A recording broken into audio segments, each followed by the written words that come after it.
இன்டலெக்சுவலா இல்ல, இன்டலெக்சுவலும் வேண்டும். பட் ஆனா அந்த இருதயத்துல அதுல அதை என்ஜாய் பண்ணத்தக்கதாக, ஸோ நம்முடைய ஆவி, ஆத்மா, சரீரம் தேவனை என்ஜாய் பண்ணும்படிக்கு, நம்ம கேட்கிற சுவிசேஷம் நமக்கு பிரயோஜனமா இருக்கும்படிக்கு நம்ம ஜெபித்து துவங்கலாம். ரெடி भैया? हाँ ना, प्रार्थना करिए भैया. ठीक है भैया. நல்ல பிதாவே, இந்த நல்ல வேலைக்காக உமக்கு நன்றி செலுத்துகிறோம் ஆண்டவரே. அப்பா, அந்த மாலை வேளையில் ஆண்டவரே, அப்பா நாங்கள் ஆண்டவரே உங்களுடைய சமூகத்தில் அமரும்படிக்கு நீர் கொடுத்த கிருபைக்காக உமக்கு நன்றி செலுத்துகிறோம்.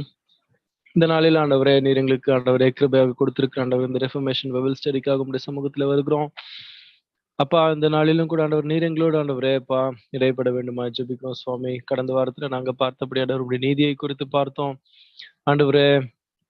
அப்பா, நீர் ஆண்டவரே கர்த்தாவே எங்கள் மீது கிருபையுள்ள தேவனாக ஆண்டவரே அப்பா, நீர் எங்களை ஆண்டவரே ரட்சித்து ஆண்டவரே உம்முடைய ஆண்டவரே அந்த நீதியை ஆண்டவரே எங்களுக்கு நீர் கொடுத்திருக்கிறீர். உமக்கு நாங்கள் நன்றி செலுத்துகிறோம் கர்த்தாவே. ஆண்டவரே, அதற்கு நாங்கள் தகுதியற்றவர்கள் ஆண்டவரே.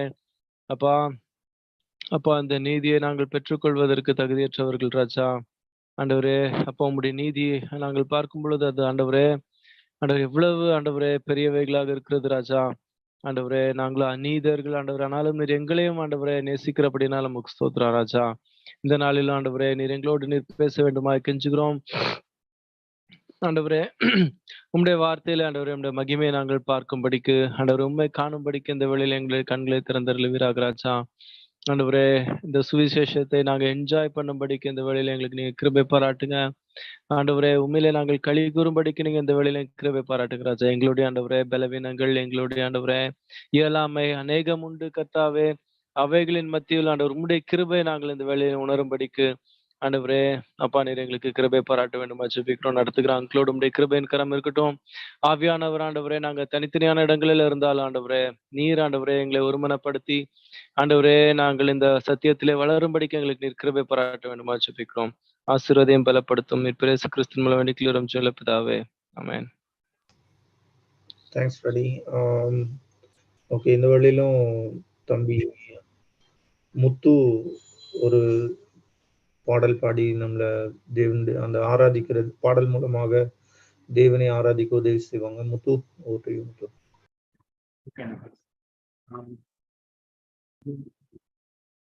பாவ சஞ்சலத்தை நீக்க பிராண நண்பன் தான் உண்டு அப்படிங்கிற பாடல ரெண்டு ஸ்டான்ஸா மட்டும் பாடிட்டு சுகந்தன் பண்ணலாம்.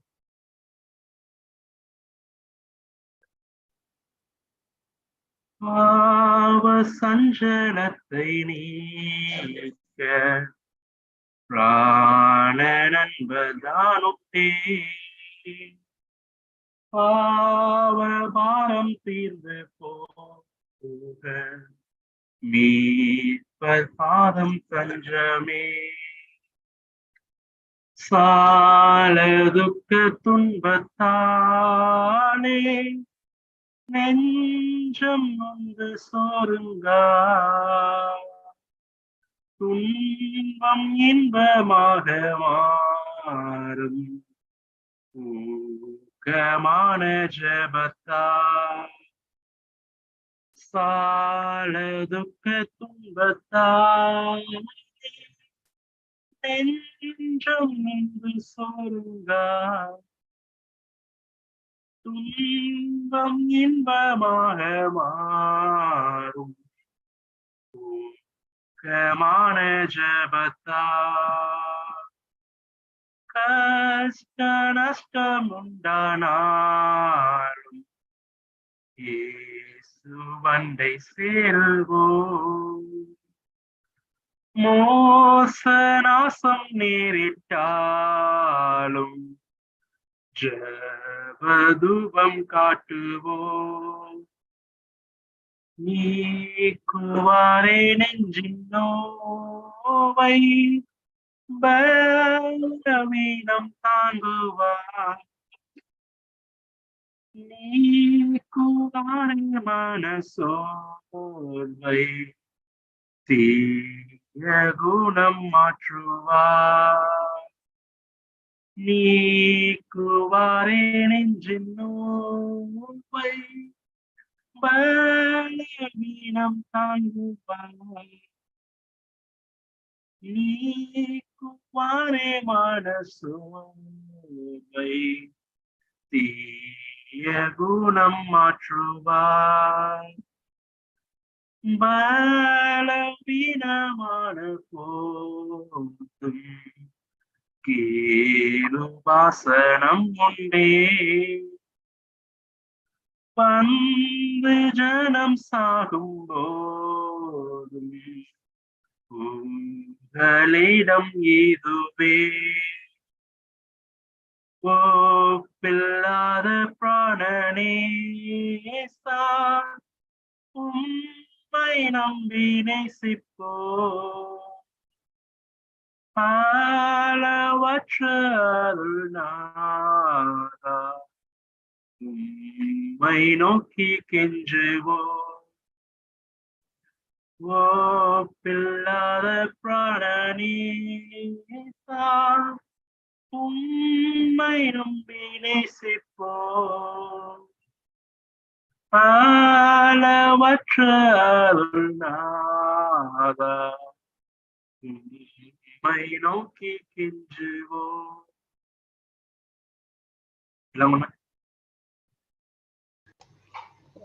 தேங்க்ஸ் தம்பி. ஸோ அந்த இரண்டாவது சரணத்துல விசேஷமா அந்த கடைசி பகுதியில அந்த நெஞ்சின் நோயை நீக்குவார் மனதின், ஸோ நல்ல ஸ்டாண்ட்ஸ்ல லைக் பாவத்திலே மரித்து போயிருக்கிற திருக்குள்ளதும் மகா கேடுள்ளதுமான இருதயமுடைய நம்மை அவர் தம்முடைய நீதியின்படி தண்டிக்காமல் தம்முடைய கிருபையின்படியே அந்த நீதியை அவர் நம்ம ரட்சிக்கத்தக்கதாக நம்ம மேல் செலுத்துகிறவராக இருக்கிறார். ஸோ நம்ம குயிக்காக அங்கிள் கையில் கொடுத்துடலாம். ஸோ தொடர்ந்து அங்கிள் இந்த வழியிலும் இந்த வேத பகுதிகளே நம்மோடு கூட பகிர்ந்து கொள்ளுங்க. Uncle, over to you uncle.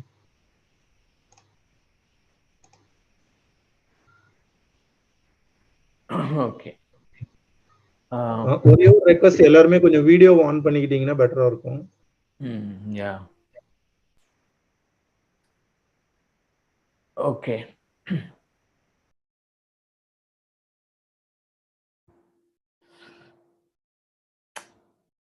இயேசு கிறிஸ்துவின் விலையேறப்பட்ட நாமத்தினாலே உங்கள் யாவரையும் வாழ்த்துகிறேன். இந்த வாரமும் நாம் இவ்விதமாக ரிஃபர்மேஷன் பைபிள் ஸ்டடியை தொடரும்படியாய் பரிசுத்த ஆவியானவர் நமக்கு உதவி செய்தபடியினால் அவரை துதிக்கிறேன். தம்பி இளங்கோ நல்ல பிரீஃபிங் கொடுத்தாங்க. ஸோ திரும்பவும் அதனால அந்த பிரீஃப் பண்ற காரியத்துல ரொம்ப போக விரும்பல. பட் ஸ்டில் தம்பி சொன்னது போல நாம அதிகமாக நம்முடைய அந்த மனதிலே இந்த டாக்டரின்ஸை நம்ம பெற்றுக்கொள்ளுகிற காரியம், இன்டலெக்சுவலாக இதை அறிந்து கொள்ளுகிற காரியம், அதை சிந்தித்தல், ஸோ அதுல நாம சக்கப்பாகி விடாதபடி அது நம்முடைய இருதயத்தை தொடத்தக்கதாக பரிசுத்த ஆவியானவர் நமக்கு விசேஷமாய் உதவி செய்யும்படி அந்த ஜபத்தோடு கூட நாம் காணப்பட வேண்டும் என்று விரும்புகிறேன். ஸோ பரிசுத்த ஆவியானவரும் அதையே விரும்புகிறார். ஸோ இந்த ரிஃபர்மேஷன் பைபிள் ஸ்டடிய ரோமருக்கு எழுதின நிருபத்தை நாம் படிக்கிற வேளையிலே ஒரு வித்தியாசமான ஒரு பிரேக் த்ரூவை அல்லது ஒரு எழுப்புதலை நாம் எதிர்பார்த்து அதற்காக ஜெபித்தவர்களாக நாம் இதிலே கலந்து கொள்வது நல்லது. நாம் யாவரும் ஜெபிக்கிறோம், ஆனாலும் குறிப்பாக நம்மிலே ஒரு உயிர்மீட்சி உண்டாகத்தக்கதாக நாம் ஆரம்ப நாட்களிலே அடிக்கடி நாம் ஒருவருக்கு ஒருவர் பேசிக்கொள்வது போல எப்படிப்பட்ட எழுப்புதல் என்றால், நான் என்னுடைய எல்லா உறவுகளை காட்டிலும் என்னுடைய எல்லா உடைமைகளை காட்டிலும் நான் இயேசுவை அதிகமாய் நேசிப்பதற்கு இந்த வேத ஆராய்ச்சி நமக்கு உதவி செய்ய வேண்டும், நம்முடைய எல்லா காரியங்களும் உதவி செய்ய வேண்டும். அந்த ஜபத்தோடு கூட நாம காணப்படுவோம். ஸோ அப்படிப்பட்டதான ஒரு அன்பு நமக்குள்ளே தேவனுக்கு நேராக வரும் பொழுது அதை தொடர்ந்து நம்மை சார்ந்த மக்களுக்குள்ளும் அப்படிப்பட்ட ஒரு எழுப்புதல், நம்மை சார்ந்த மக்கள், நம்முடைய திருச்சபையின் மக்கள் கூட முழு இருதயத்தோடும் முழு ஆத்மாவோடும் முழு பலத்தோடும் அவரில் அன்பு கூற, அவர்களுடைய எல்லா உறவுகளை காட்டிலும் எல்லா உடைமைகளை காட்டிலும் இயேசுவை இருதயபூர்வமாக நேசிக்கத்தக்கதான அப்படிப்பட்ட ஒரு எழுப்புதல், அப்படிப்பட்ட ஒரு எழுப்புதல் நம்மிலேயும் நம்முடைய திருச்சபைகளிலேயும் உண்டாகத்தக்கதான ஒரு வாஞ்சையோடும் ஜபத்தோடும் நாம் படிக்க தேவன் தாமே நமக்கு உதவி செய்வாராக. கடந்த வாரத்திலே நாம இந்த சுவிசேஷம் என்கிற காரியத்திலே தேவனுடைய அன்பை காட்டிலும் அல்லது இந்த சுவிசேஷத்தோடு கூட சம்பந்தப்பட்ட காரியம் தேவனுடைய அன்பு என்பது அல்ல, அல்லது தேவனுடைய அன்பை காட்டிலும், தேவனுடைய அன்பு நிச்சயமாக இருக்கிறது, ஆனால் மிக முக்கியமாக தேவ நீதி என்று சொல்லி நாம பார்த்தோம். தேவன் நீதிபரர், எல்லையற்ற விதத்திலே பரிபூர்ணமான நீதி உடையவர். ஆகையினாலே அவருடைய படைப்புகளாகிய அவருடைய மக்கள் அவர்கள் தேவனுடைய சமூகத்திலே வர வேண்டுமானால், இப்படிப்பட்ட நீதிபரராகிய தேவனுடைய சமூகத்திலே வர வேண்டுமானால், அல்லது அவரால் அங்கீகரிக்கப்பட வேண்டுமானால், அவரால் அங்கீகரிக்கப்பட்ட முறையிலே அவருக்கு முன்பதாக வர வேண்டுமானால் அதற்கு இயலாதவர்களாக நாம் இருக்கிறோம். நாம் பாவிகளாக இருக்கிறபடினாலே அவருடைய நீதிக்கு பங்கம் விளைவிக்கிறவராகவே அப்படியே நாம காணப்படுகிறோம். ஆகையினாலே அந்த நீதி சரிக்கட்டப்பட வேண்டும். நமக்கு இலவசமாய் ஒரு நீதி அருளப்பட வேண்டும். அதுதான் சுவிசேஷம் என்று சொல்லி நாம பார்த்தோம். சோ 4 விதமான அல்லது அந்த தேவனுடைய நீதியிலே இருக்கிற 4 அம்சங்களை நாம பார்த்தோம். முதலாவதாக ரெக்டரல் ரைச்சஸ்னஸ் என்று, இந்த தேவனாகிய கர்த்தர் இப்படி எல்லையற்ற விதத்திலே பரிபூர்ணமான நீதி உடையவராக இருப்பாரானால் அவர் தம்மால் படைக்கப்பட்ட மக்களுக்கு நீதியுள்ள நியாயப்பிரமாணத்தை அருள வேண்டும், அல்லது பிரமாணங்களை அருள வேண்டும், அல்லது சட்டங்களை அருள வேண்டும். சோ சட்டங்களை அருளுகிற தேவன் அவருடைய எதிர்பார்ப்புக்கு தகுந்த நியாயப்பிரமாணங்களை அருளுகிறவர், அல்லது அவருடைய எதிர்பார்ப்புக்கு தகுந்த சட்டங்களை அவர் அருளுகிறவர் என்று. இரண்டாவது ரெட்ரிபியூட்டிவ் ரைச்சஸ்னஸ், அப்படி நியாயப்பிரமாணத்தை அல்லது அப்படி சட்டங்களை வழங்குகிற தேவன் அந்த சட்டங்கள் மீறப்படும் பொழுது, வெரி குட், அந்த சட்டங்கள் மீறப்படும் பொழுது அவர் தண்டனை அருளுகிற தேவன் என்பதை நம்ம பார்த்தோம். அந்த தண்டனை என்பது எப்படி தேவனாகிய கர்த்தருடைய நீதி எல்லையற்ற விதத்திலே பரிபூர்ணமாக இருக்கிறதோ அதுபோல அவருடைய சட்டங்கள் மீறப்படும் போது அதற்கான தண்டனையும் கூட எல்லையற்ற விதத்திலே அது பரிபூர்ணமாக இருக்க வேண்டும். அந்த பிரின்சிபிளை நம்ம சரியாக பெற்று கொண்டிருப்போம் என்று நினைக்கிறேன். அந்த ரெட்ரிபியூட்டிவ் ரைச்சஸ்னஸ் அல்லது தேவனாகிய கர்த்தருடைய அந்த தண்டனை அருளும் நீதி என்பது அவ்வப்பொழுது இந்த உலகத்திலே நாம் இப்பொழுது பார்க்கிறபடி அந்த எர்த்குவேக் இப்படிப்பட்ட காரியங்களிலே அது வெளிப்படுகிறது. அது மாத்திரமல்ல, சோ அகெயின் நம்ம அந்த எர்த்குவேக் காரியத்தை கொஞ்சம் நம்ம பார்ப்போமே, ஆனால் அதை குறித்த நிறைய இன்ஃபர்மேஷன் உங்களுக்கும் கிடைச்சிருக்கும். இன்று காலையில நான் பார்த்த ஒரு வீடியோ கிளிப்பிங், அது நீங்க கூட பார்த்திருப்பீங்க. ஒரு யங் மேன், ஒருவேளை உங்களுடைய ஏஜ் குரூப்ல, உங்களில் அநேகருடைய ஏஜ் குரூப்பை போல இருக்கிற ஏஜ் குரூப்ல இருக்கிற ஒரு மனிதன், அவன் தப்பிக்கொண்டான். அவனுடைய மனைவியும் அவனுடைய பிள்ளைகளையும் அவன் தேடிக்கொண்டிருக்கிறான். அது ஒரு பெரிய கல்லை எடுத்து அவன் பித்து பிடித்தவனை போல, பைத்தியம் பிடித்தவனை போல ஒரு பெரிய கல்லை எடுத்துக்கொண்டு ஒவ்வொரு சுவராக அல்லது ஒவ்வொரு இடிபாடுகளிலே ஒவ்வொரு பகுதியாக அந்த கல்லினாலே ஓங்கி அடித்து கொண்டு மனைவியுடைய பெயரையும் பிள்ளைகளுடைய பெயரையும் சொல்லி கதறி கொண்டிருக்கிறான். சோ இதெல்லாம் பார்க்கும்போது how awesome our God is. நம்முடைய தேவனாகிய கர்த்தர் எவ்வளவு பெரிய நீதிபரர், அல்லது அவர் பரிசுத்தத்திலே எவ்வளவு பயங்கரமானவர், அவர் வல்லமையிலே எவ்வளவு பராக்கிரமமானவர். நடுக்கத்தோடும் பயத்தோடும் அவருடைய சமூகத்தை நோக்கி பார்த்து ஆண்டவரே என்று சொல்லி கதறக்கூடிய ஒரு நிலைமைக்குள்ளாக இந்த இடிபாடுகளின் அந்த காரியம் நமக்கு அதை காண்பிக்கிறது. இது நாம தொடர்ந்து பார்த்து கொண்டிருக்கிறபடி இது ஒரு டிராப்லெட் அல்லது ஒரு தண்ணீர் துளியினுடைய ஒரு சிறிய பகுதி. ஆனால் எல்லையற்ற விதத்திலே பரிபூரண நீதிபரராகிய அவர் அதற்கேற்ற தண்டனை அருளுவார் என்றால் அதுதான் அதனுடைய அந்த ஃபைனல் எக்ஸ்பிரஷன் தான் நரகம் என்பதை நாம் அறிந்திருக்கிறோம். அக்னியும் கந்தகமும் எரிகிற அந்த கடல் முடிவில்லாத வேதனையின் அனுபவம் என்று நமக்கு தெரியும். மூன்றாவது ரிடம்ப்டிவ் ரைச்சியஸ்னஸ், மீட்கும் நீதி. சோ தேவனாகிய கர்த்தர் மீட்கிறவர். சோ அங்கேதான் நமக்கு பெரிய நம்பிக்கை இருக்கிறது.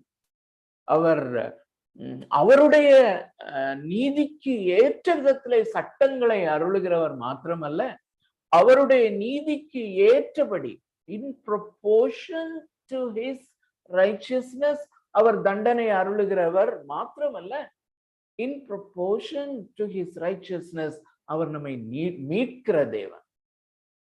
What an amazing God.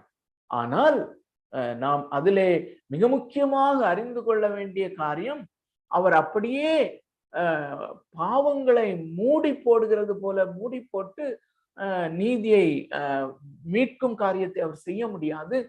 மனிதன் செய்ய போகிற ஒவ்வொரு பாவத்திற்கான அதற்கேற்ற ப்ரொபோர்ஷனேட் உள்ள தண்டனையை ஒருவர் நிறைவேற்றினால்தான் அவர் மீட்க முடியும். அந்த தண்டனை நமக்கு அருளப்பட வேண்டும். இல்லாவிட்டால் அது இன்னொருவர் அதை எடுத்துக்கொள்ள வேண்டும். இன்னொரு மனிதர் எடுத்துக்கொள்ள முடியாது. தேவன் தாமே அதற்காக தான் தேவன் தாமே தம்முடைய ஒரே பேரான குமாரனை தாம் எல்லையற்ற விதத்திலே பரிபூரணமாக நேசிக்கிற தம்முடைய திருக்குமாரனை நமக்காக அனுப்பினார் என்றும், அவர் மேலே நம்மேல் விழ வேண்டிய அந்த முழு தண்டனையும் அவர் மேலே விழுந்தபடினாலே, அவர் மேல் சாட்டப்பட்டபடினாலே நாம் நீதிமான்கள் ஆக்கப்படுகிறோம் அல்லது நாம் மீட்கப்படுகிறோம். அவருடைய மீட்கும் நீதி இதுவாக இருக்கிறது என்பதை பார்த்தோம். கடைசியாக ரெம்யூனரேட்டிவ் ரைச்சியஸ்னஸ் அல்லது பலனளிக்கும் நீதி. சோ நாம செய்கிற நீதியின் கிரியைகளுக்கு அவர் பலனளிக்கிற தேவன் அப்படின்னு சொல்லி அவருடைய அந்த நீதியினுடைய 4 காரியங்களை நாம பார்த்தோம். சோ இந்த நாளிலே அதே பகுதிக்கு நாம திரும்ப வருவோம். ரோமருக்கு எழுதின நிருபம் 3வது அதிகாரம் 21வது வசனம் முதற்கொண்டு 26வது வசனம் வரையிலும் உள்ள அந்த வேத பகுதியிலே மேபி ஒரு முறை யாராவது ஒருவர் அதை முழுமையாக வாசித்து விடலாம், அது நல்லது. 21 முதல் 26. அதற்கு பின்பு நாம 21, 22 அந்த வசனங்களை மாத்திரம் இந்த நாளிலே நம்ம கற்றுக்கொள்ள பரிசுத்த ஆவியானவர் நமக்கு உதவி செய்வாராக. யாராவது வாசிக்கலாம்னு நினைக்கிறேன். இப்படி இருக்க நியாய பிரமாணம் இல்லாமல் தேவ நீதி வெளியாக்கப்பட்டிருக்கிறது. அதை குறித்து நியாய பிரமாணமும் தீர்க்க தரிசனங்களும் சாட்சியிடுகிறது. அது இயேசு கிறிஸ்துவை பற்றும் விசுவாசத்தினாலே பலிக்கும் தேவ நீதியே. விசுவாசிக்கிற எவர்களுக்குள்ளும் எவர்கள் மேலும் அது பலிக்கும், வித்தியாசமே இல்லை. எல்லாரும் பாவம் செய்து தேவ மகிமை அற்றவர்களாகி இலவசமாய் அவருடைய கிருபையினாலே கிறிஸ்து இயேசுவில் உள்ள மீட்பை கொண்டு நீதிமான்களாக்கப்படுகிறார்கள். தேவன் பொறுமையாய் இருந்த முற்காலத்தில் நடந்த பாவங்களை தாம் பொறுத்து கொண்டதை குறித்து தம்முடைய நீதியை காண்பிக்கும் பொருட்டாகவும் தாம் நீதியுள்ளவரும் இயேசுவின் இடத்தில் விசுவாசமாய் இருக்கிறவனை நீதிமானாக்குகிறவருமாய் விளங்கும்படி இக்காலத்திலே தமது நீதியை காண்பிக்கும் பொருட்டாகவும் கிறிஸ்து இயேசுனுடைய இரத்தத்தை பற்றும் விசுவாசத்தினாலே பலிக்கும் கிருபாதார பலியாக அவரையே ஏற்படுத்தினார்.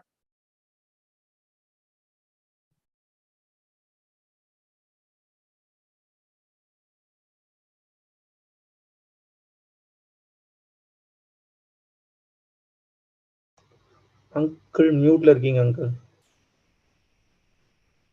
சாரி. ஓகே.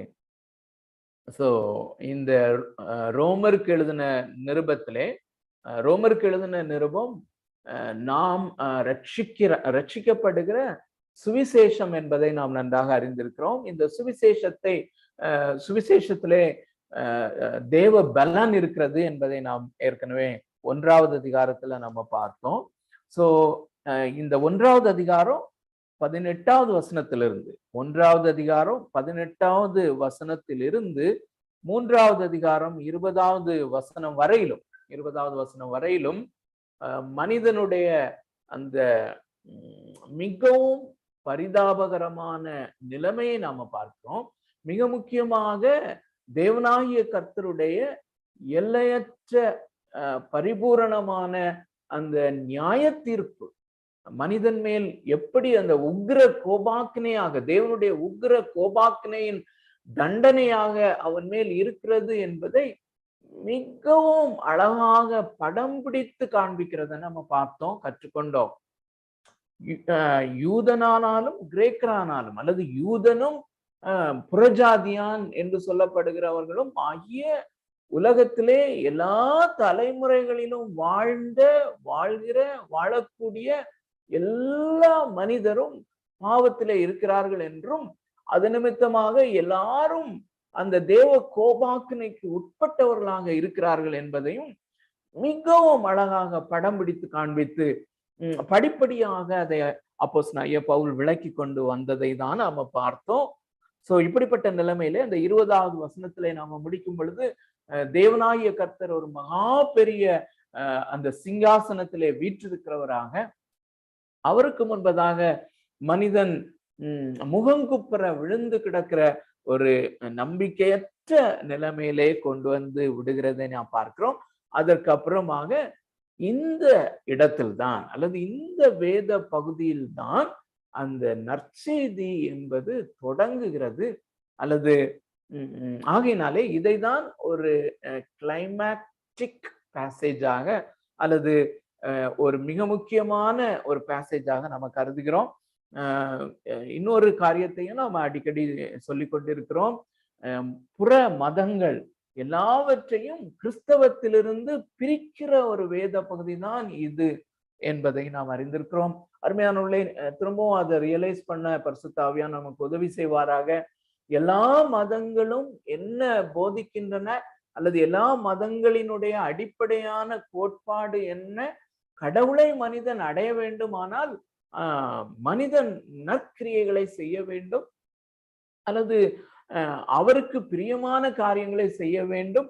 அவருக்கு பிரியமான காரியங்களை மனிதன் செய்தால்தான் அவன் இந்த கடவுளை அடைய முடியும். அல்லது அவருக்கு பிரியமான, கடவுளுக்கு பிரியமான ஒரு வாழ்க்கை வாழ்ந்தால் நாம் அவரை ப்ளீஸ் பண்ணி விடலாம்.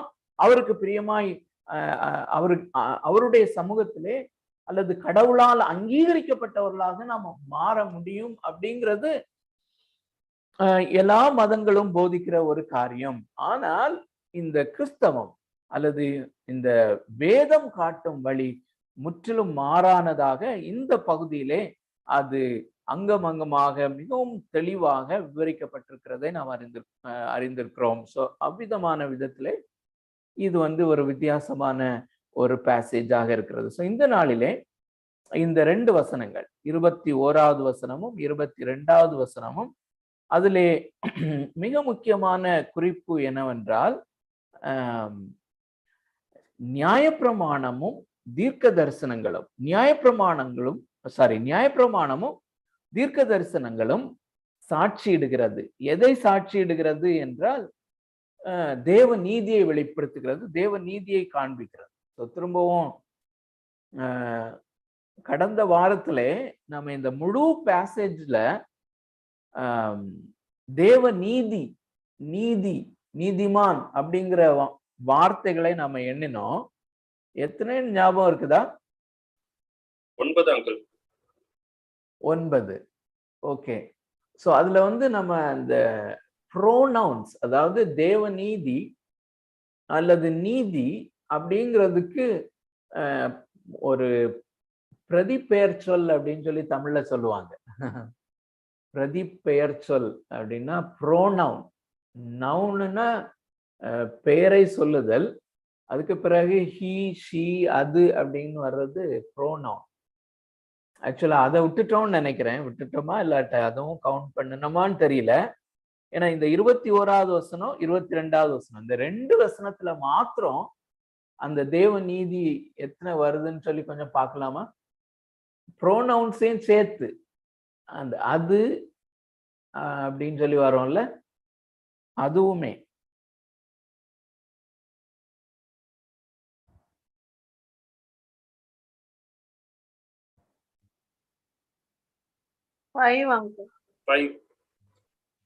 Okay, very good. ஆமா.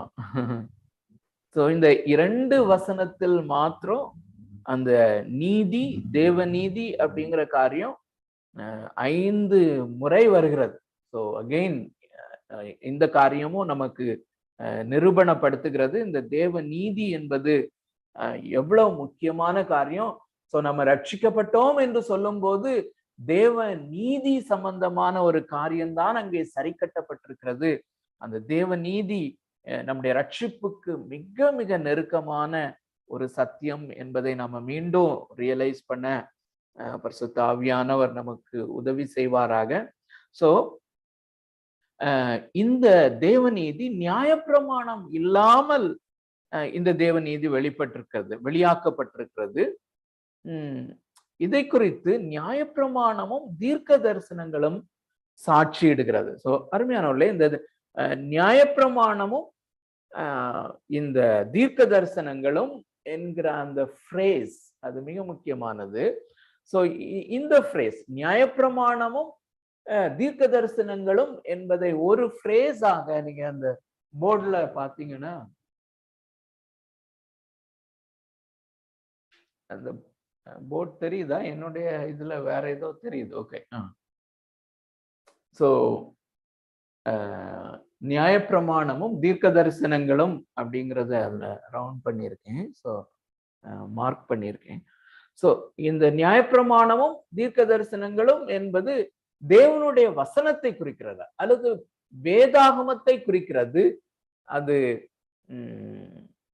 பைபிள் வேதாகமத்தை குறிக்கிறது. ஸோ அப்போஸ்தலனாகிய பவுல் என்ன சொல்லுகிறார் என்றால், பரிசுத்த ஆவியானவருடைய ஏவுதலோடு இந்த தேவநீதி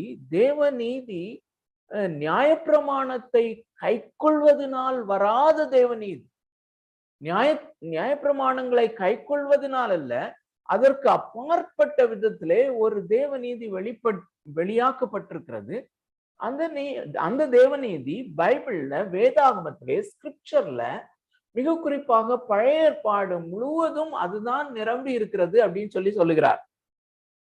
சோ இதற்கு அவர் எடுத்துக்காட்டாக சொல்லுகிற ஒரு காரியத்தை நம்ம பார்க்கறதுக்கு முன்னாடி இந்த நல்ல கவனிங்க, நியாயப்பிரமாணமும் தீர்க்க தரிசனங்களும் என்கிறது முழு வேதாகமத்தை குறிக்கிறது, மிக குறிப்பாக பழைய ஏற்பாட்டை குறிக்கிறது என்பதை நாம பார்க்கும்படியாக நம்ம அடிக்கடி பார்க்கிற ஒரு வசனம் தான். ஆனாலும் அந்த வசனத்தை பார்க்கிறது நல்லதுன்னு சொல்லி நினைக்கிறேன்.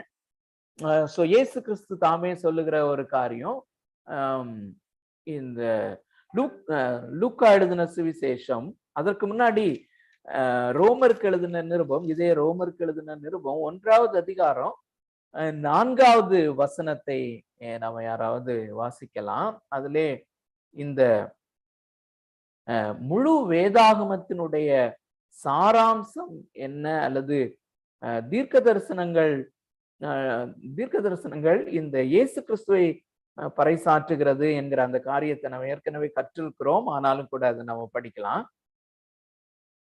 இயேசு கிறிஸ்துவை குறித்து தேவன் தம்முடைய தீர்க்கதரிசிகள் மூலமாய் பரிசுத்த வேதாகமங்களில் முன்னே தம்முடைய சுவிசேஷத்தை பற்றி வாக்குத்தத்தம் பண்ணினபடி கர்த்தராக இயேசு கிறிஸ்துவானவர். So good, thank you. So இங்கே அப்போஸ்தலனாகிய பவுல் என்ன சொல்லுகிறார் என்றால், இயேசு கிறிஸ்துவை குறித்து அல்லது சுவிசேஷம் என்கிறது இயேசு கிறிஸ்து என்கிற காரியத்தை இந்த வசனத்திலிருந்து நாம் கொண்டிருக்கிறோம். நான் திரும்பவுமாக அதை வாசிக்கிறேன். இயேசு கிறிஸ்துவை குறித்து தேவன் தம்முடைய தீர்க்கதரிசிகள் மூலமாய் பரிசுத்த வேதாகமங்களிலே முன்னே தம்முடைய சுவிசேஷத்தை பற்றி வாக்குத்தத்தம் பண்ணினபடி. சோ பரிசுத்த வேதாகமங்களிலே, நன்றாக கவனிங்கள், பரிசுத்த வேதாகமங்களிலே அல்லது பரிசுத்த வேதாகமத்திலே அல்லது பழைய ஏற்பாட்டிலே ஒரு வாக்குத்தத்தம் கொடுக்கப்பட்டு கொண்டு வருகிறது. அதை தீர்க்கதரிசிகள் பேசியிருக்கிறார்கள். அது இயேசு கிறிஸ்துவை குறித்த காரியம். நன்றாக கவனிங்கள், பழைய ஏற்பாடு முழுவதனுடைய சாராம்சம் தீர்க்கதரிசிகள் தீர்க்க தரிசனமாக உரைக்கிறது. தீர்க்கதரிசிகள் வாக்குத்தத்தத்தை தொடர்ந்து ஞாபகப்படுத்தி கொண்டு வருகிற அந்த வாக்குத்தத்தம் that is equal to சுவிசேஷம். அதுதான் காஸ்பல், சுவிசேஷம். அது இயேசு கிறிஸ்துவை குறித்தது, இயேசு கிறிஸ்து என்கிற நபரை குறித்தது. சோ இயேசு கிறிஸ்து இஸ் ஈக்குவல் டு சுவிசேஷம். அதைத்தான் தீர்க்கதரிசிகள் பழைய ஏற்பாட்டிலே வலியுறுத்தி பேசியிருக்கிறார்கள். அல்லது மிகவும் சுருக்கமாக பார்ப்போமே ஆனால், பழைய ஏற்பாட்டினுடைய தீம், சாராம்சம் அல்லது பழைய ஏற்பாட்டினுடைய பொருள் இயேசு கிறிஸ்துவாகிய சுவிசேஷம் அப்படிங்கிற காரியத்தை இதே ரோமருக்கு எழுதின நிருபத்துல நம்ம படிக்கிறோம். சோ இதே காரியத்தை இயேசு கிறிஸ்து சொல்லுகிறத நம்ம லூக்கா எழுதின சுவிசேஷத்துல இதை அறிந்திருக்கிறோம். ஆனாலும் கூட முகவுரையாக அதை நாம பார்ப்பது நல்லது. லூக்கா எழுதின சுவிசேஷம் 24வது அதிகாரம், லூக்கா எழுதின சுவிசேஷம் 24வது அதிகாரம் 27வது வசனம், 27வது வசனத்தை வாசிக்கலாம்.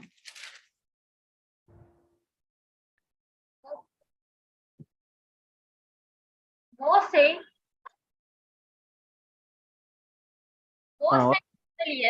சகல தீர்க்கதரிசிகளும் எழுதின வேத வாக்கியங்கள் எல்லாவற்றிலும் தம்மை குறித்து சொல்லியவைகளே அவர்களுக்கு விவரித்து காண்பித்தார். போதும், தேங்க்யூ. சோ மோசே முதலிய சகல தீர்க்கதரிசிகளும் நாம் நன்றாக அறிந்திருக்கிறோம். வேதாகமத்திலே முதல் 5 ஆகமங்களை மோசே எழுதினார் என்று. சோ மோசே எழுதின அந்த முதல் 5 ஆகமங்களிலும் அதை தொடர்ந்து தீர்க்கதரிசிகள் எழுதினதும் தம்மை குறித்து என்று இயேசு சொல்கிறார். தம்மை குறித்து அல்லது சுவிசேஷமாகிய தம்மை குறித்து, சுவிசேஷமாகிய இயேசுவை குறித்து அவர்கள் சொல்லி இருக்கிறார்கள் என்பதை இந்த எம்மாவூர் சீஷர்களுக்கு இயேசு விளக்கி காண்பிக்கிறார். அதை தொடர்ந்து இயேசு கிறிஸ்து அந்த எபிசோட், அந்த இன்சிடென்ட் முடிஞ்ச பிறகு இன்னொரு இடத்திலே சீஷர்கள் கூடியிருக்கும் போது அங்கே சொல்லுகிற காரியத்தை 44வது வசனத்திலே வாசிக்க முடியும். நம்ம 44வது வசனத்தையும் வாசிக்கலாம். அதே பொருள் தான், ஆனா இன்னொரு கான்டெக்ட்ல இன்னொரு விதமாக இயேசு தாமே சொல்லுகிறத நாம அங்க பார்க்க முடியும். அதே அதிகாரத்தினுடைய 44வது வசனம். அவர்களை பார்த்து, மோசேயின் நியாயப்பிரமாணத்திலும் தீர்க்கதரிசிகளின் புத்தகங்களிலும் சங்கீதங்களிலும் என்னை குறித்து எழுதியிருக்கிறவைகள் எல்லாம் நிறைவேற வேண்டியதென்று நான் உங்களோடு இருந்தபோது உங்களுக்கு சொல்லி கொண்டு வந்த செய்திகளை இவைகளே என்றார். சோ இங்க சொல்லும் போது இன்னொரு காரியத்தை அவர் ஆட் பண்ணி சொல்லுகிறார். இயேசுதாமே மோசேயின் நியாயப்பிரமாணம் அப்படின்னு சொல்லும் போது முதல் 5 ஆகமங்கள், முதல் 5 புத்தகங்கள் பிளஸ் அதற்கு பிறகு எழுதின தீர்க்கதரிசிகளின் ஆகமங்கள். சோ அந்த பொயட்ரிக் புக்ஸை தவிர மீதி எல்லாத்தையும் இங்கே சொல்லுகிறார். அதோடு கூடவே சேர்த்து சங்கீதங்களிலும். சோ இயேசு கிறிஸ்துவனுடைய அந்த இயேசு கிறிஸ்து இங்கே பேசுகிறதனுடைய சாராம்சம் என்ன? முழு பழைய ஏற்பாட்டிலும் என்னை குறித்து தான் எழுதியிருக்கிறது. முழு பழைய ஏற்பாடும் என்னை குறித்து சுவிசேஷமாய் அறிவிக்கிறது. சோ முழு பழைய ஏற்பாடும் நான் நிறைவேற்ற போகிற என்னை குறித்து, நான் நிறைவேற்ற போகிற தேவ நீதியை குறித்து அல்லது அந்த நற்செய்தியை தான் இது பேசுகிறது. முழு பழைய ஏற்பாடும் சொல்லுகிறது என்பதை தான் இயேசு கிறிஸ்து இங்கே சொல்லுகிறார்.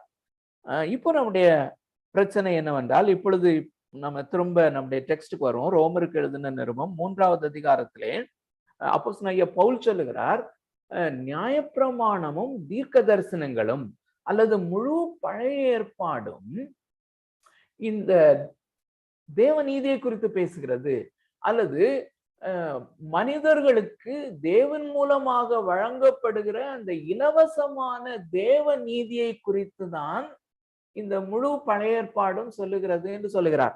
அந்த டெக்ஸ்ட திரும்பியும் நான் வாசிக்கிறேன் உங்களுக்காக. இப்படி இருக்க நியாயப்பிரமாணம் இல்லாமல் தேவ நீதி வெளியாக்கப்பட்டிருக்கிறது, தேவ நீதி ரிவீல் பண்ணப்பட்டிருக்கிறது, தேவ நீதி வெளியாக்கப்பட்டிருக்கிறது. அதை குறித்து நியாயப்பிரமாணமும் தீர்க்க தரிசனங்களும் சாட்சியிடுகிறது.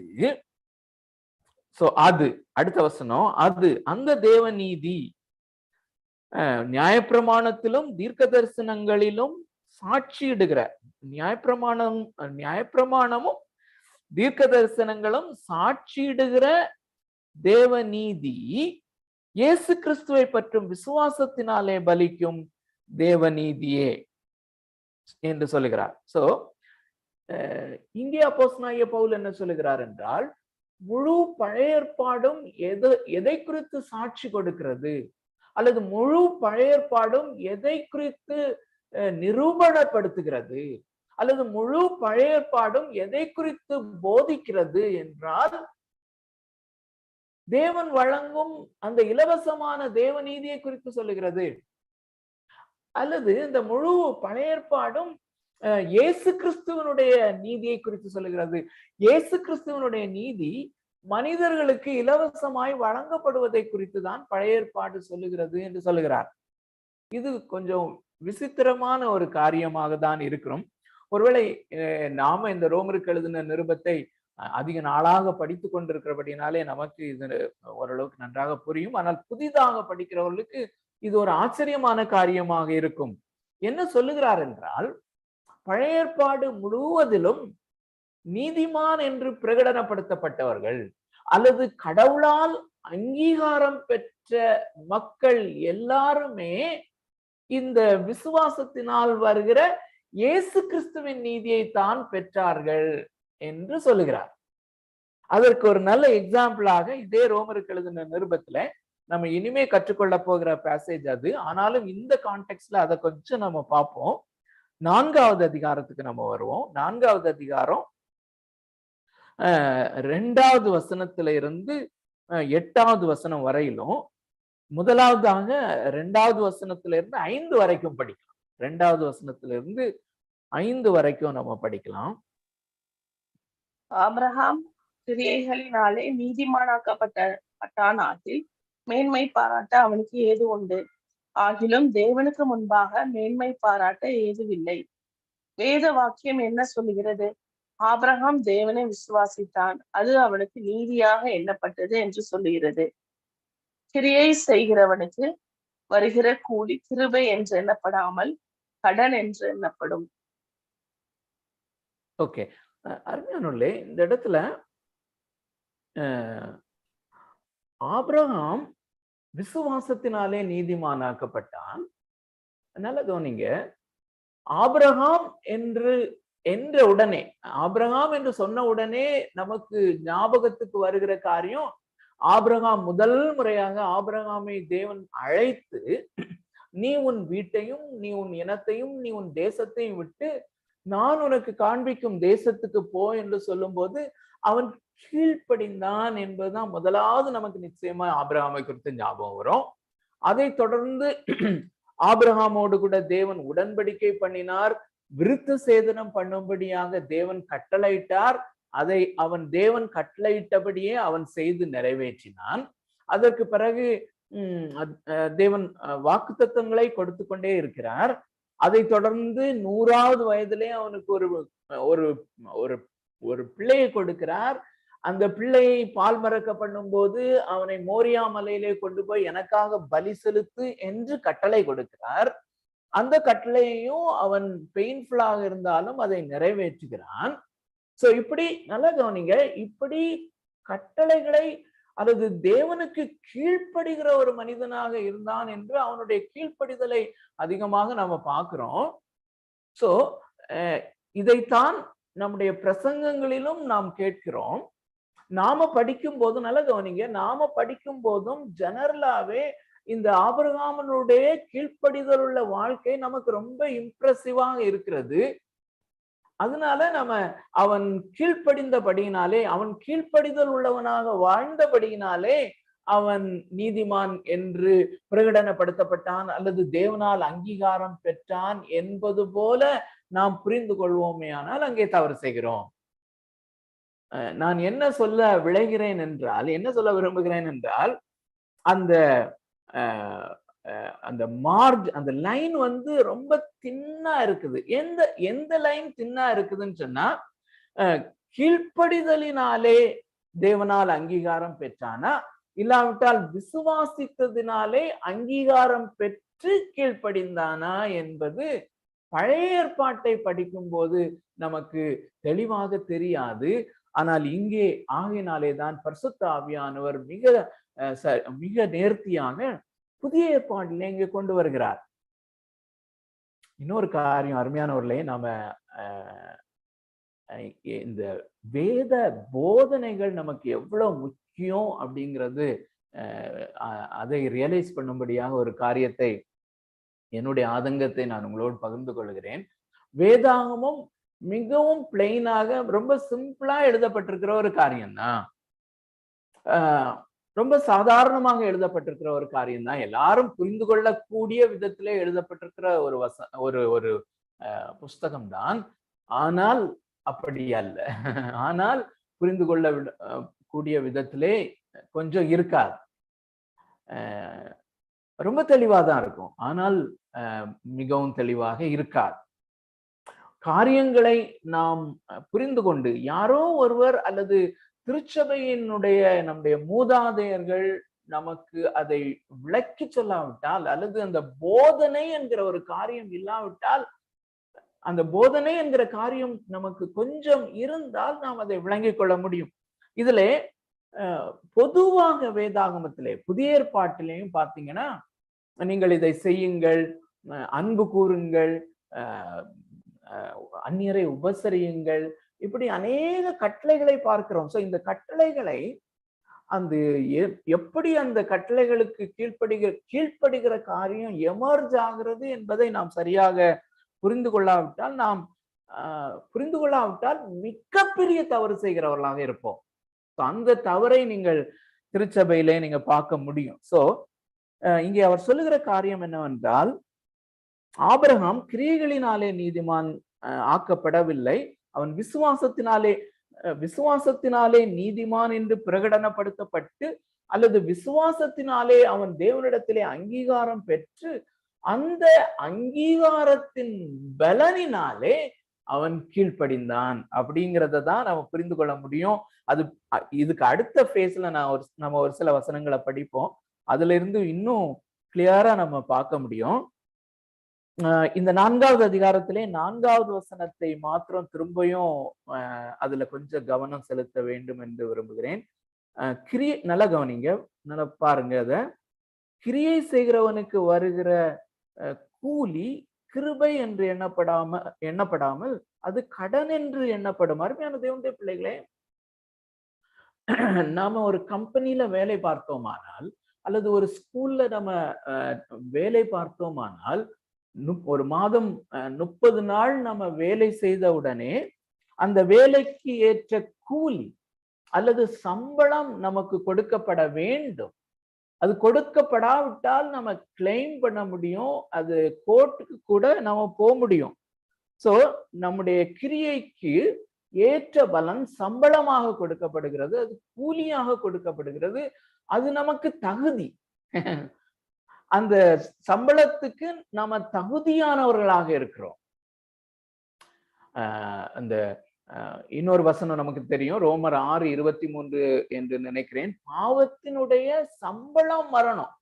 நமக்கு பாவம் மாஸ்டராக இருக்குமானால் அந்த பாவத்தை தான் நாம் செய்து கொண்டிருக்கிறோம், அதற்கு கூலி தான் அதுக்கு கிடைக்கணும், அதுக்கு சம்பளம் தான் கிடைக்கணும். அந்த சம்பளம் என்னன்னா மரணம். ஆனா அந்த கிருபை என்று சொல்லக்கூடியது நம்ம அதை இமேஜின் பண்ணணும்னா போனஸ் அப்படின்னு சொல்லலாம். போனஸுக்கு கூட இந்த நாட்கள்ல கிளைம் பண்றாங்கன்னு நினைக்கிறேன். சரியானபடி போனஸ் என்றால் அது முதலாளியா பார்த்து கம்பெனில லாபம் அதிகமாக இருக்கிறது அப்படிங்கிறதுனால அதை பிரித்து எம்ப்ளாயீஸ்க்கு கொடுக்கிறார். அது போனஸ் கொடுக்கலாம், கொடுக்காம இருக்கலாம். சோ அது அப்பார்ட் ஃப்ரம் த கூலி அல்லது சம்பளம் நமக்கு எலிஜிபிள். சோ நம்ம எதற்கு எலிஜிபிள் என்றால், அருமையானவர்களே, நாம் மரணத்திற்கு தான் எலிஜிபிள். நாம் பாவிகளா இருக்கிறபடினாலே, பாவம் செய்கிறபடினாலே நமக்கு தகுதியானது மரணம்தான். ஆனால் கிருபையினாலே, சோ கிருபை என்பது இப்போ நமக்கு சப்ஜெக்ட் இல்லை, ஆனாலும் இந்த வசனம் எனக்கு தென்பட்டபடியினால அது சொல்ல வேண்டும் என்று நினைத்தேன். சோ அந்த கிருபையினாலே அவன் நீதிமான் ஆக்கப்பட்டான், விசுவாசத்தினாலே நீதிமான் என்று பிரகடனப்படுத்தப்பட்டான். அதன் அடிப்படையிலே அவன் கிரியை செய்கிறான். சோ அதை தொடர்ந்து 6வது வசனத்துல இருந்து 6, 7, 8 வாசிக்கலாம். அது இன்னொரு தாவீதை குறித்து சொல்கிறார். தாவீது எப்படி நீதிமானாக பிரகடனப்படுத்தப்பட்டான் அப்படிங்கிறத சொல்கிறார். சோ 6, 7, 8. அந்தபடி கிரியைகள் இல்லாமல் தேவனாலே நீதிமான் என்று எண்ணப்படுகிற மனுஷனுடைய பாக்கியத்தை காண்பிக்கும் பொருட்டு எவர்களுடைய அக்கிரமங்கள் மன்னிக்கப்பட்டதோ, எவர்களுடைய பாவங்கள் மூடப்பட்டதோ அவர்கள் பாக்கியவான்கள். எவனுடைய பாவத்தை கர்த்தர் எண்ணாதிருக்கிறாரோ அவன் பாக்கியவான் என்று தாவீது சொல்லியிருக்கிறான். சோ இந்த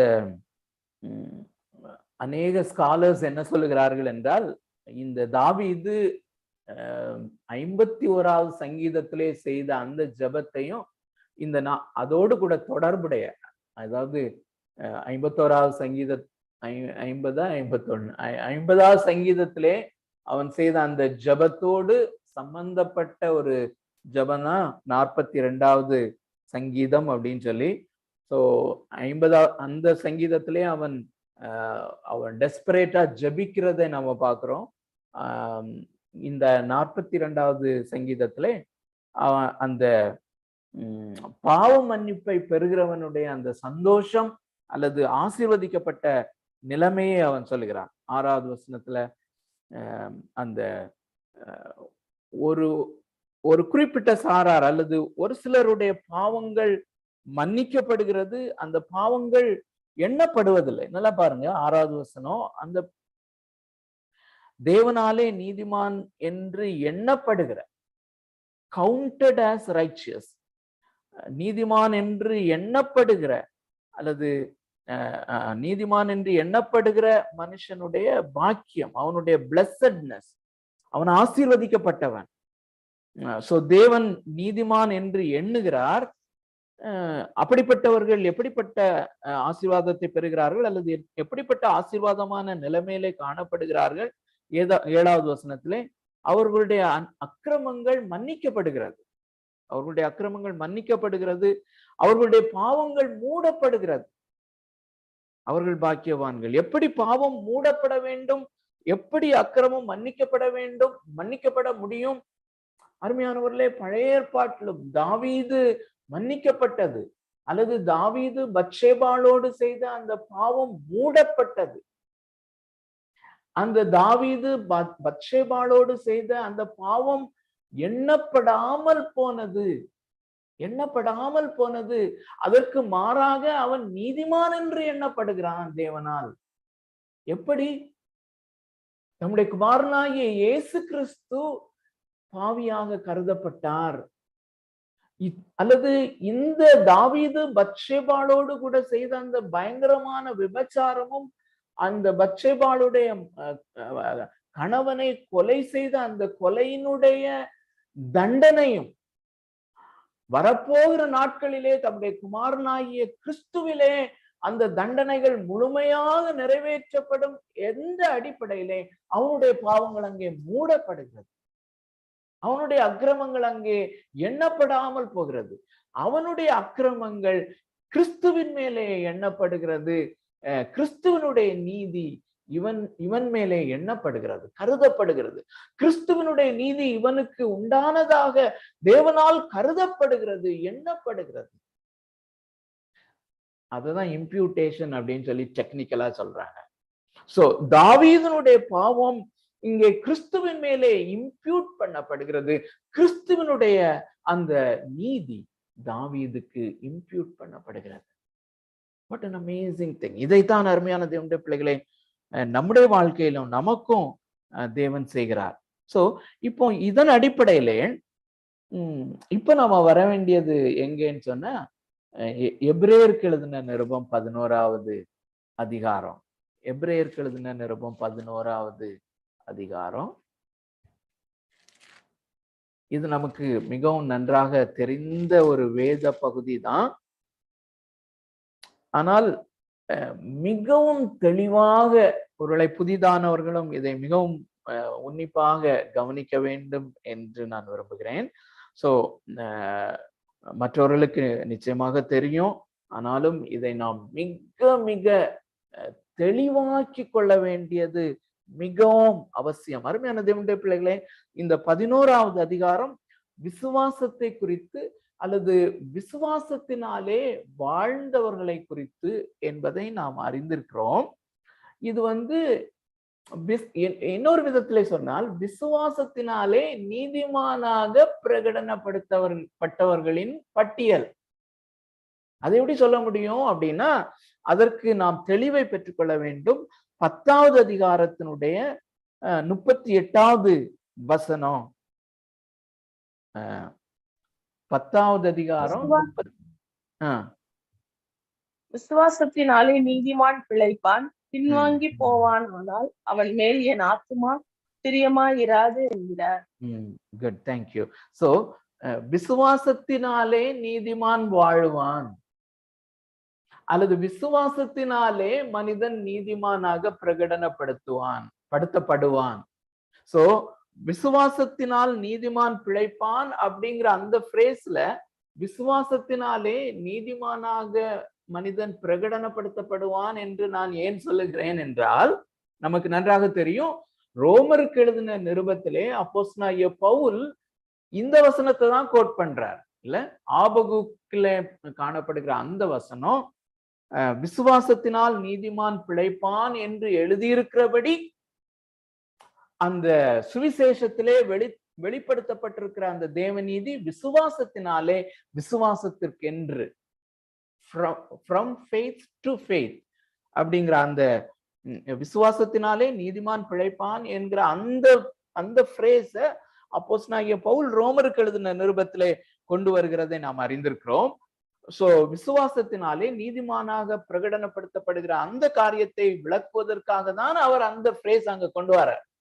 சோ அதே பிரேஸ எபிரேயருக்கு எழுதின நிருபத்தை எழுதின ஆக்கியோனும் இங்கே கொண்டு வருகிறதை பார்க்கிறோம். சோ அந்த கான்டெக்ட்ல தான் தொடர்ந்து 11வது அதிகாரத்திலே விசுவாசத்தினாலே நீதிமான் பிழைப்பான் அல்லது விசுவாசத்தினாலே நீதிமான் வாழ்வான் அல்லது விசுவாசத்தினாலே மனிதன் தேவனிடத்திலே அங்கீகாரம் பெறுவான்.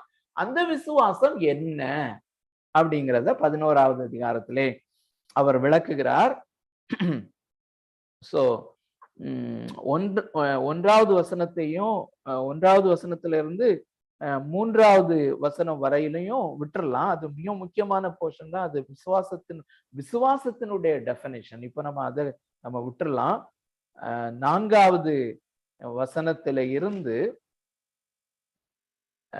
4வது வசனத்துல இருந்து தொடர்ந்து கடைசி வரையிலுமே எத்தனை பேருன்னு சொல்லி நம்ம இது வந்து நமக்கு ரொம்ப நல்ல ஃபெமிலியரான ஒரு பேசேஜ்ல யாருக்காவது இதற்கு முன்னால கவுண்ட் பண்ண ஞாபகம் அப்படி ஏதாவது இருக்குதா?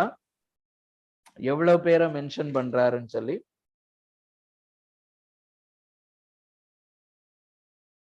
சொல்லாட்டா பிறகு கவுண்ட் பண்ணிக்கலாம். ஏன்னா இது வந்து பேசேஜ் கொஞ்சம் நீளமா இருக்குது. ஸோ நான் இன்னைக்கு காலையில இன்னொரு வாட்டி கவுண்ட் பண்ணேன். ஸோ எனக்கு 17 வந்துச்சு. ஸோ 17 பேர், 17 தேவனுடைய பிள்ளைகள் விசுவாசத்தினாலே, நல்ல கவனிங்க, விசுவாசத்தினாலே அவர்கள் வாழ்ந்த வாழ்க்கை முறை இங்கே கொடுக்கப்பட்டிருக்கிறது.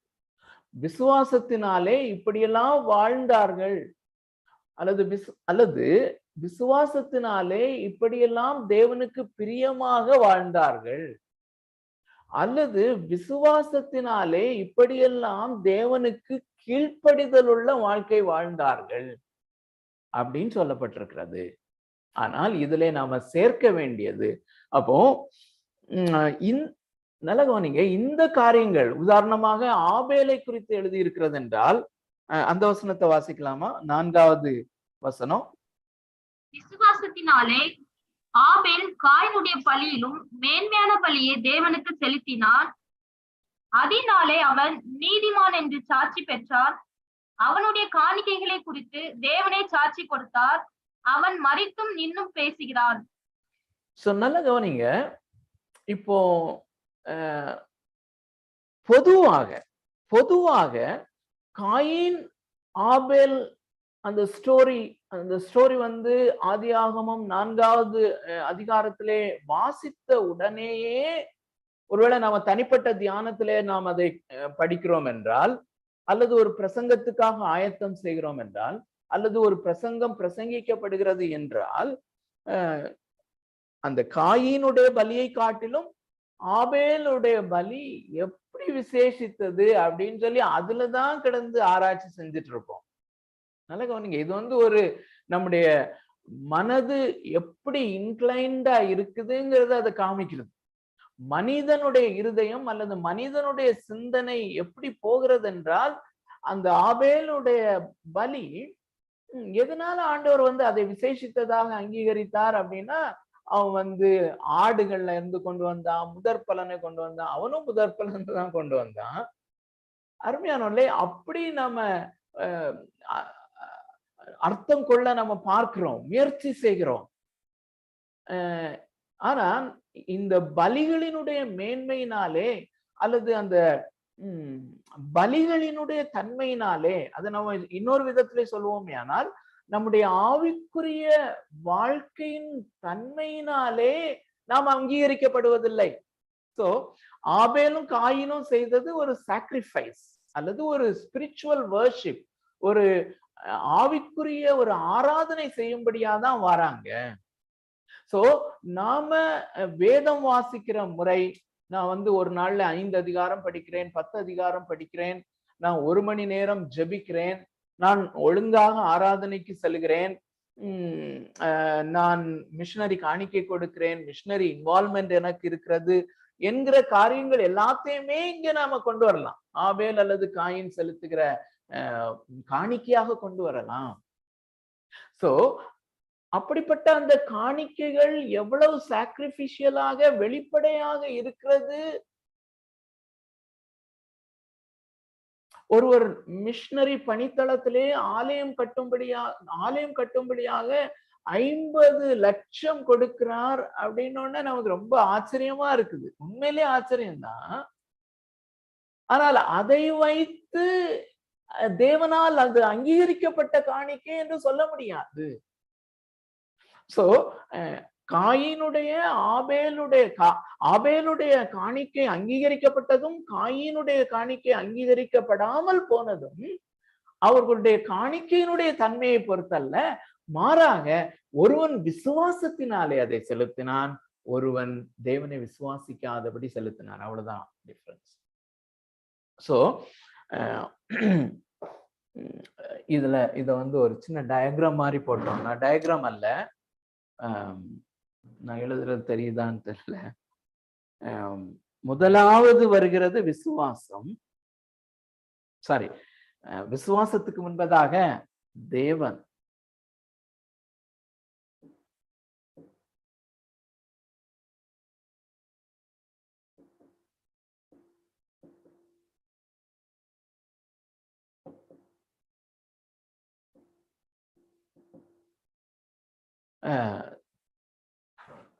நின்னுட்டே பேசுனா முகம் தெரியாதுன்னு தெரியும்.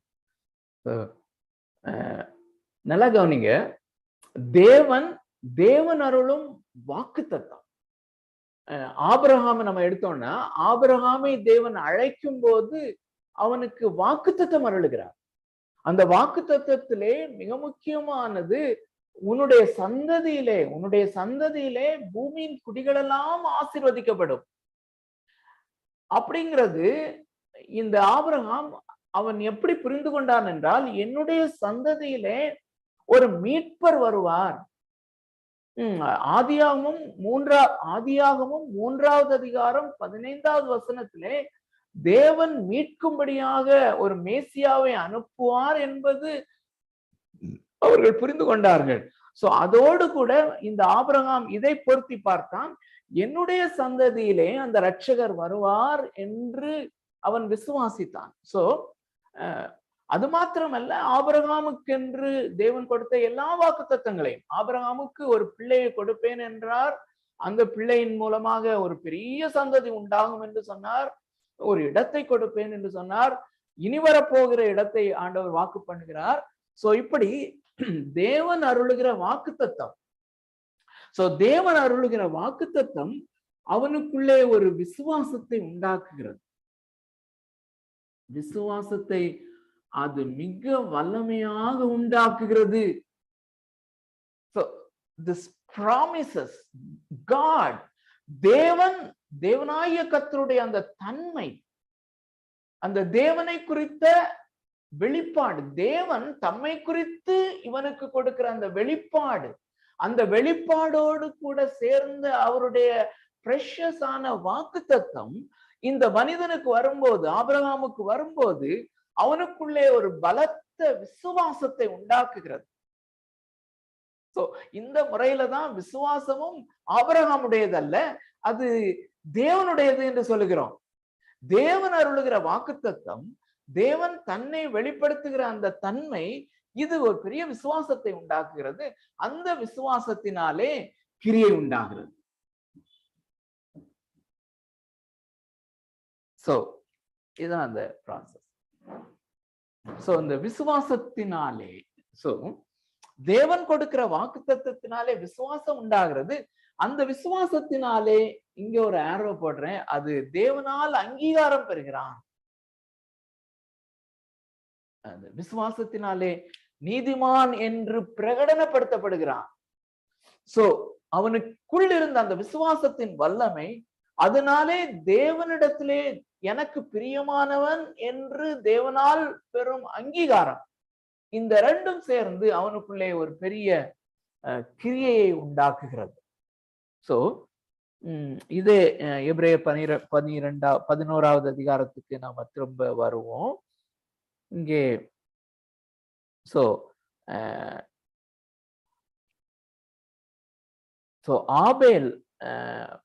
ஆபேலுக்கும் அதே மாதிரி, ஆபேலுக்கும் தேவனை குறித்த வெளிப்பாடு ஆதாம் ஏவாள் மூலமாக அவன் அறிந்து கொள்ளுகிறான். அந்த வாக்குத்தத்தத்தை அந்த வாக்குத்தத்தம் அவனுக்குள்ளே ஒரு பெரிய விசுவாசத்தை உண்டாக்குகிறது.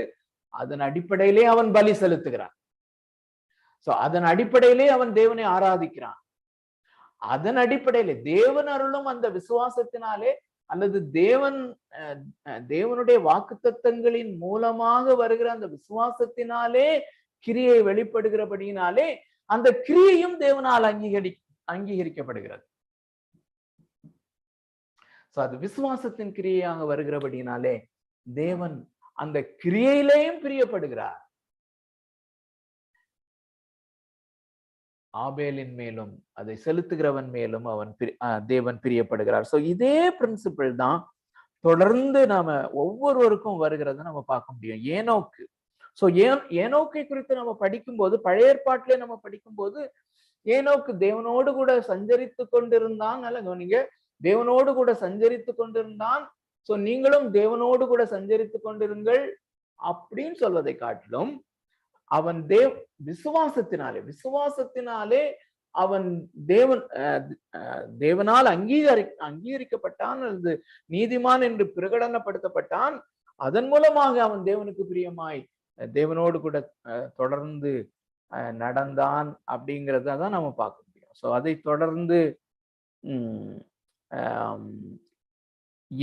நோவா. ஸோ உதாரணமாக நோவாவை குறித்து நாம பழைய ஏற்பாட்டிலே படிப்போமே ஆனால், நோவா தேவன் சொன்ன காரியங்களுக்கு கீழ்ப்படிந்தான், அவன் பேழையை செய்தான், அவன் இதை செய்தான், அதை செய்தான் என்று நம்ம நேரடியாக அந்த கீழ்ப்படிதலின் கிரியைகளுக்கு போகாதபடி, இந்த எபிரேயருக்கு எழுதின நிருபம் 11வது அதிகாரத்தை தான் அதிலே இணைத்து அவன் விசுவாசித்தான், தேவனை விசுவாசித்தான்.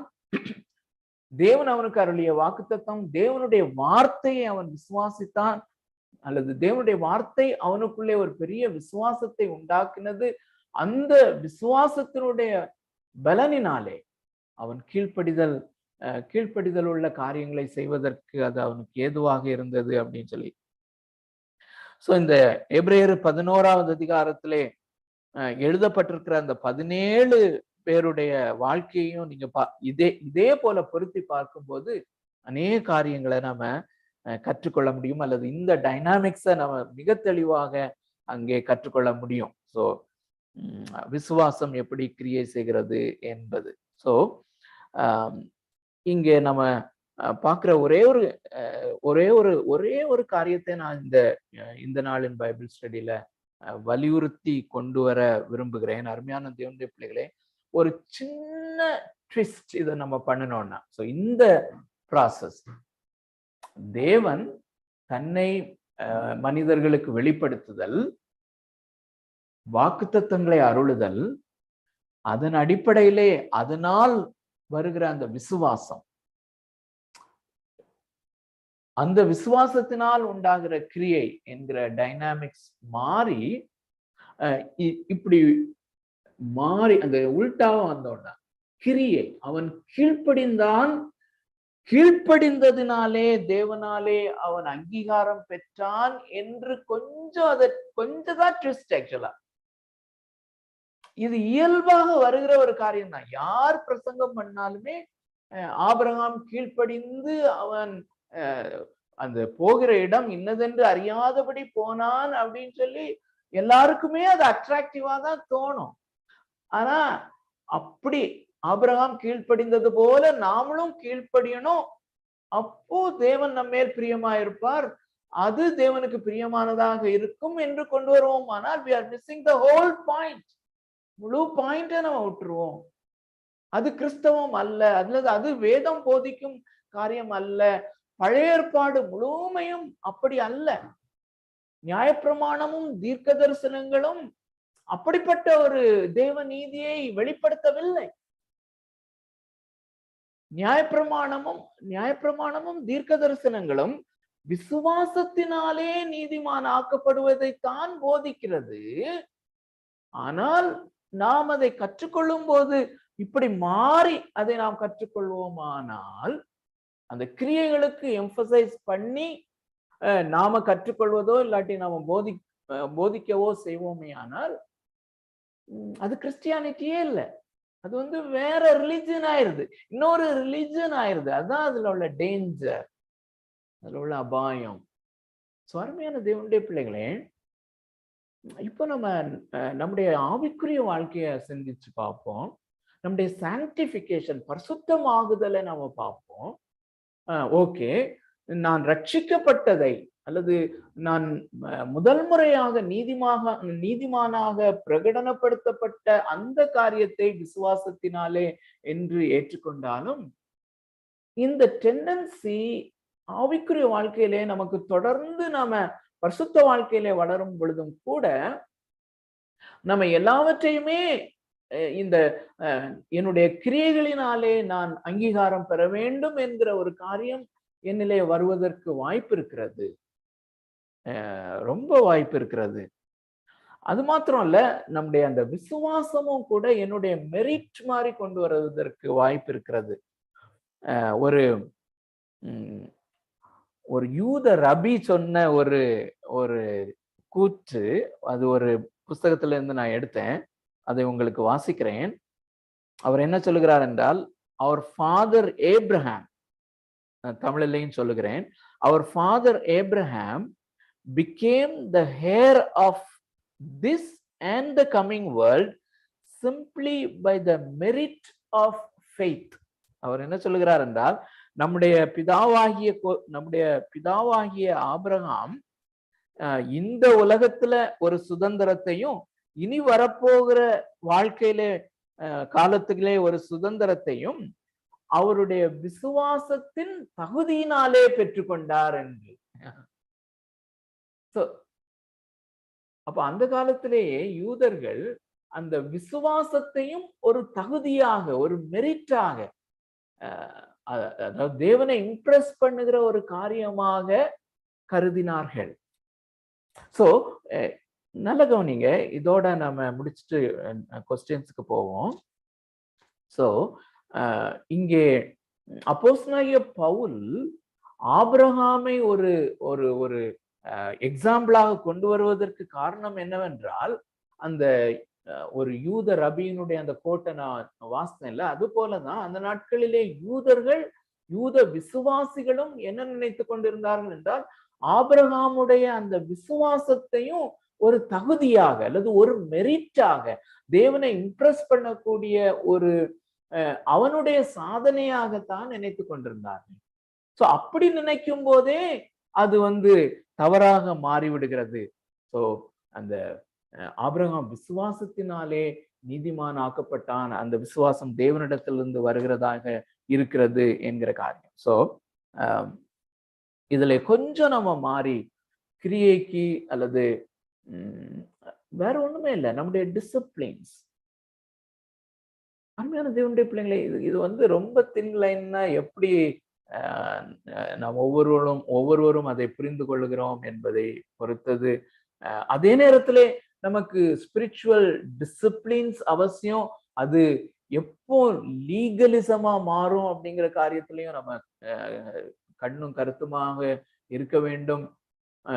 சோ அதை ரொம்ப சிம்பிளா நம்ம கண்டுபிடிக்க வேண்டுமானால், அருமையானவர்களே, நான் அந்த கடந்த வாரத்துல சென்னைக்கு வந்திருக்கும் போது சொன்ன காரியத்தை போல, நான் பாவ அறிக்கை செய்யும் போது அல்லது அந்த தேவனுக்கு முன்பதாக வரும்போது, முதலாவதாக நான் என்னை பார்க்காதபடி தேவனை, கிறிஸ்துவை, கிறிஸ்துவனுடைய மகிமையை, கிறிஸ்துவனுடைய அழகை, சுவிசேஷம் கிறிஸ்து, அவரே தேவனே எனது போக்கஸாக, கிறிஸ்துவே எனது முதல் பார்வையாக இருப்பாரானால் ஒருவேளை நாம இதை ஓவர் கம் பண்ணுவது எளிதாக இருக்கும். இல்லாவிட்டால் நாம் அந்த லீகலிசம் என்று சொல்லக்கூடிய அல்லது அந்த கிரியையின் மூலமாக நாம் தேவனுடைய அங்கீகாரம் பெறுகிற அந்த ஒரு காரியத்தை நம்முடைய ஆவிக்குரிய வளர்ச்சியின் ப்ராசஸ்ல கூட அந்த காரியத்துக்கு நம்ம ஸ்லிப் ஆகுறதற்கு எல்லா வாய்ப்புகளும் இருக்கிறது. இது குறித்து ஜாக்கிரதையா இருக்க பரிசுத்த ஆவியானவர் நமக்கு உதவி செய்வாராக. அதே நேரத்திலே தேவன் கிருபையாக நமக்கு அருளி இருக்கிற இந்த விசுவாசத்திற்காக, இந்த நீதிக்காக நாம அவருக்கு நன்றியுள்ளவர்களாக இருக்க பரிசுத்த ஆவியானவர் தாமே நமக்கு உதவி செய்வாராக. ஸோ மேபி இதன் அடிப்படையில யாராவது ஒருவர் ஜெபிக்கலாம். அதுக்கு பிறகு நம்ம டிஸ்கஷனுக்கு போலாமா? ஐ திங்க் அது சரியானதாக இருக்கும்.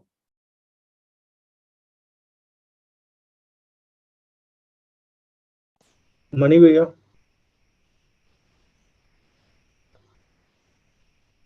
மணிவண்ணன் அன்மியூட் பண்ணிக்கிறீங்களா? ப்ரேயர் பண்றவருக்கு.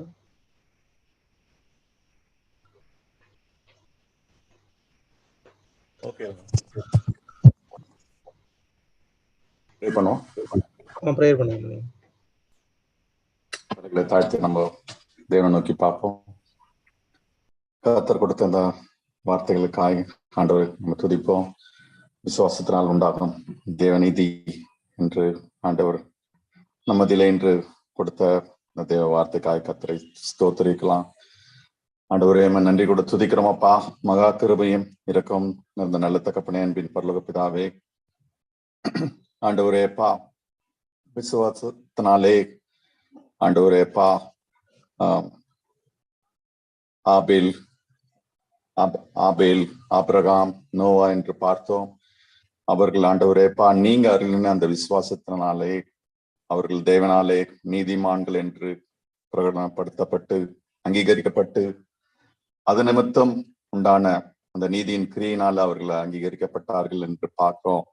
அவர்கள் செய்த கிரியினால் அல்ல ஆண்டவரே, நீங்க அவர்களுக்கு ஆண்டவரே அருளின அந்த விசுவாசத்தினாலே அவர்கள் நீதிமான்கள் என்று பரிசுத்தவான்கள் என்று ஆண்டவரே தேவனால் அங்கீகரிக்கப்பட்டார்கள் என்பதை ஆண்டவரே பல வசனங்கள் மூலமாக கர்த்தர் எங்களோடு கூட இடப்பட்ட ஆண்டவரே தயவுக்காக நன்றி கூட துதிக்கிறோம். ஆண்டவரே நாங்களும் ஆண்டவரே ஒவ்வொரு நாளும் ஆண்டவரே உம்முடைய வசனத்தினாலே ஆண்டவரே சாங்டிஃபை பண்ணப்பட்டு ஒவ்வொரு நாளும் எங்களுடைய சீர்கெட்ட நிலைமையில இருந்து மனம் திரும்பத்தக்கதாக ஆண்டவரே உம்முடைய வசனத்தை தியானிக்கிறதுனால வருகிற அந்த விசுவாசத்தினாலே, நீங்க கொடுக்குற அந்த விசுவாசத்தினாலே ஆண்டவரே இடத்துல ஆண்டவரே அனுதினம் ஒப்புரவாகி ஆண்டவரே ஆண்டவரே அதனால அங்கீகரிக்கப்பட்டு அது நிமித்தமாக நீங்க எங்க உள்ளத்துல செய்கிற கொடுக்கிற அந்த விசுவாசத்தினாலே ஆண்டவரே உம்முடைய நாம மகிமைக்காக இந்த நற்கிரியைகளை ஆண்டவரே நீங்க சொன்னீங்களா ஆண்டவரே, உங்கள் நற்கிரியைகளை கண்டு ஜனங்கள் பிதாவாகிய தேவனை மகிமைப்படுத்தும்படியாக ஆண்டவரே உங்கள் வெளிச்சம் மற்றவர்களுக்கு முன்பாக பிரகாசிக்க கடவுது என்று சொன்னபடியாக ஆண்டவரே உம்முடைய நாம மகிமைக்கா அது எதுவாக இருக்கத்தக்க கர்த்தர் நீங்க எங்களுக்கு கிருபை பாராட்டுங்க ஆண்டவரே. தொடர்ந்து நீங்க ஆண்டவரே இந்த சத்தியத்திலே ஆண்டவரே எங்களை நடத்துங்க. இந்த சத்தியத்தை அநேகருக்கு கொண்டு செல்லுவோம்.